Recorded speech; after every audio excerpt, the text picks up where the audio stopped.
Méditation du 7 mars. Zélés ou fanatiques. Ils ont du zèle pour Dieu, mais pas conformément à la vraie connaissance. Romains 10, verset 2, version second 21. Le zèle est un empressement, un dévouement, un enthousiasme mis au service d'une cause ou d'une personne. Le zèle est une qualité neutre et peut-être le plus grand des vices. Ce qui détermine son caractère, c'est l'objet vers lequel il est dirigé. Phrase de J. Murray. Dieu est jaloux dans le sens où il s'attend à une adoration exclusive, car il désire toujours le bien-être de ses enfants et souhaite que rien ne surgisse entre eux qui puisse briser cette bénédiction. Ainsi, la Bible décrit le zèle comme l'émotion qui naît de la violation de ce droit d'exclusivité. Tout comme dans un mariage, chaque conjoint attend de l'autre qu'il soit fidèle. Paul dit aux Corinthiens qu'il est jaloux à leur sujet d'une jalousie de Dieu. 2 Corinthiens 11, verset 2. Et aux Romains que leur zèle n'est pas éclairé par la connaissance. Romains 10, verset 2, Bible en français courant. Cependant, un zèle inapproprié et mal orienté conduit au fanatisme. Le zèle est comme le feu dans la cheminée. C'est l'un des meilleurs serviteurs, mais en dehors, c'est l'un des pires tyrans. Le zèle, encadré par la connaissance et la sagesse, placé au bon endroit, est un serviteur choisi pour le Christ et ses saints. Mais le zèle qui n'est pas muselé par la sagesse et la connaissance est le moyen direct de tout défaire et de le transformer en enfer. Phrase de Thomas Brooks.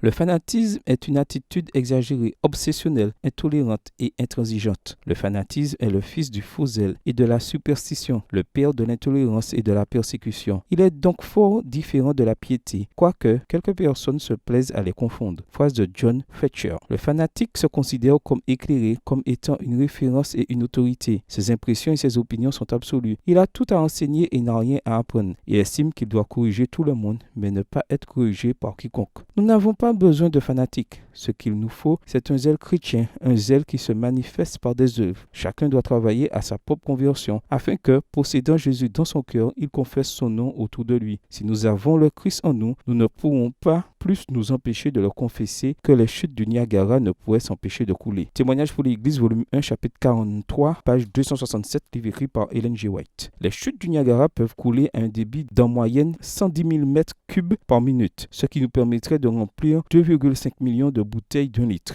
Il est plus facile d'empêcher la chute de ces eaux que d'empêcher quelqu'un qui a Jésus de le confesser. Montrons Jésus aux autres sans fanatisme, en parlant et en agissant humblement, selon la vraie connaissance de la parole. Que notre prière soit, Seigneur, rends-nous zélés pour ta cause et purifie-nous de tout fanatisme. Bonne journée à vous et que le Seigneur vous bénisse.